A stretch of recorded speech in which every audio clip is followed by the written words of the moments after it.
Talagang kahanga-hanga. Itong bago mong disenyo para sa mga sasakyang pangkalawakan para sa Imperium, Ministro Rothgar. Tusintak, Jomfrey, at pinaunlakan ninyo ako na maipakita ko sa inyo ang aking bagong disenyong makina. Ito ay tinatawag na ultra-electromagnetico. Sa ngayon, ito pa lamang sasakyan na ito may ganitong klaseng teknolohiya. Ngunit handa rin akong ibahagi ito sa buong Busan, maging sa ibang planeta na nangangailangan ng tulong sa teknolohiya para makatulong sa kanila.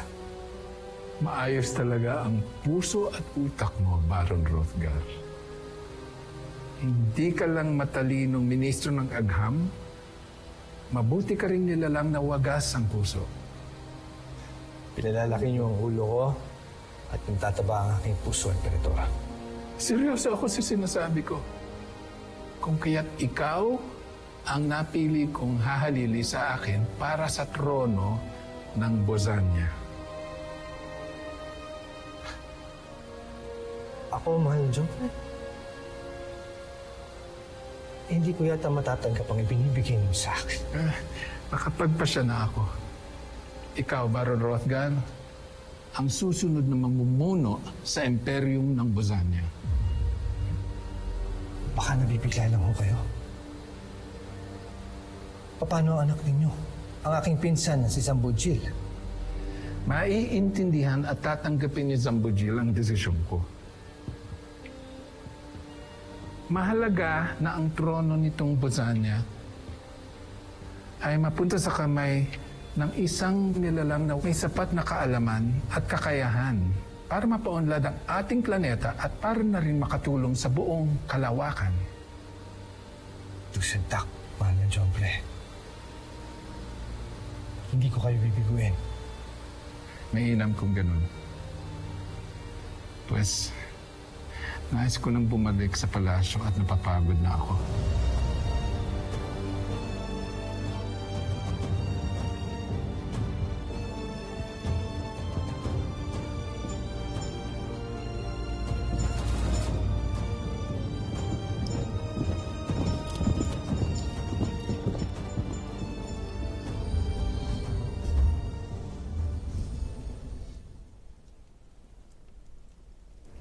Namatay ang iyong ama na hindi man lang tayo binigyan ng karapatan. Namatay siyang anak ka pa rin sa labas. At ako, hindi niya pinakasalan.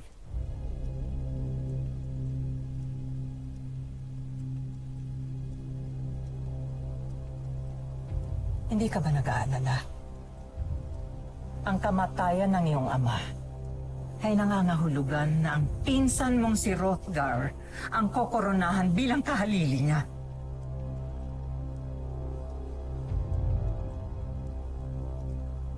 Hindi mangyayari yan, mahal kong ina. Tinitiyak ko, bago mabasbasan si Rothgar, ako at hindi siyang taktakang bagong emperador. Dahil may natuklasan akong lihim tungkol sa kanya mula sa matalik nilang kaibigan, sa manggagamot na si Baden.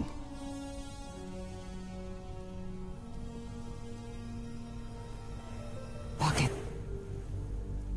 Anong alam ng manggagamot na yon?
Sa inyong mahalikan ng Busan, saksiyan nyo ngayon lahat ang bagong simula sa ating planeta.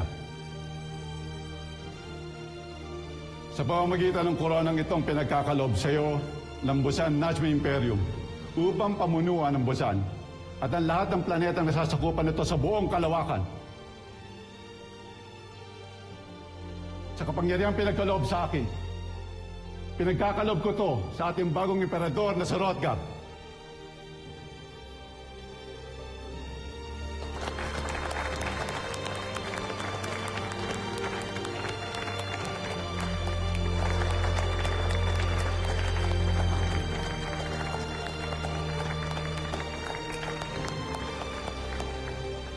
Itigil ang koronasyon!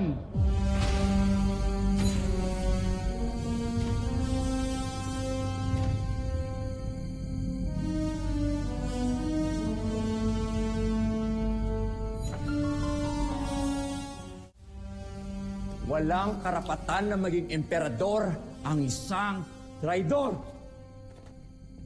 Ginoong Baden! Bakit hindi mo ipagtapat sa lahat ang lihim ni Hrothgar na ibinunyag mo sa akin? Hrothgar, kung hindi ako nagsalita, aarestuhin nila at ikukulong nila ang buo kong pamilya. Tawad! Kancho Aita Sambojil. Ikaw ang traidor. Traidor? Ako?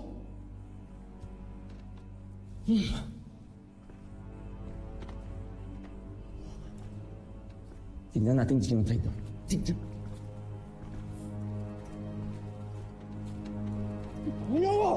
General, ito ang patunay na matagal na tayong niloloko ni Hrothgar.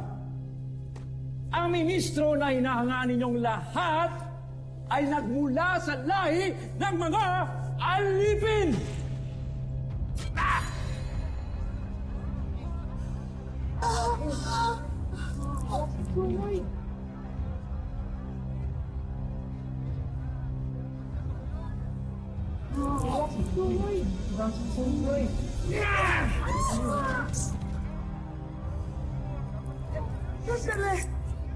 Hulihin ang pagpagsandap na yan! Ipulo ang alipin!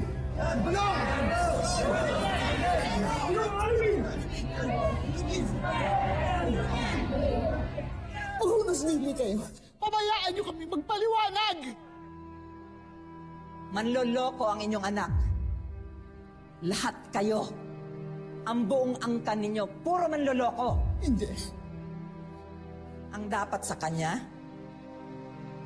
isama sa kauri niya. Sa mga alipin. Bago niyo siya ikulong, parusahan niyo muna siya.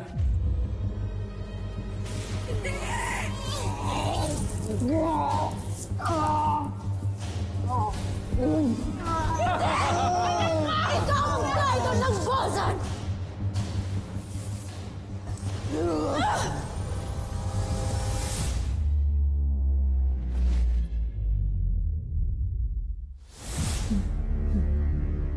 Diyan!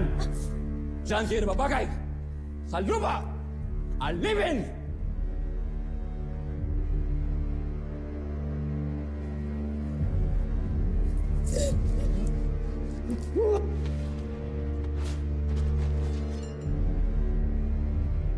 Huliin niyo! Ikulong niyo! Alipin! Daya!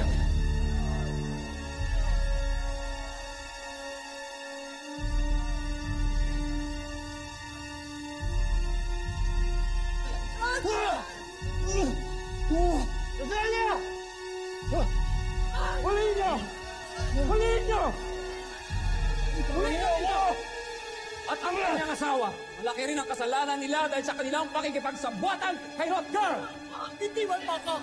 Gar! Bitiwan mo ako! Bitiwan mo ako! Bitiwan mo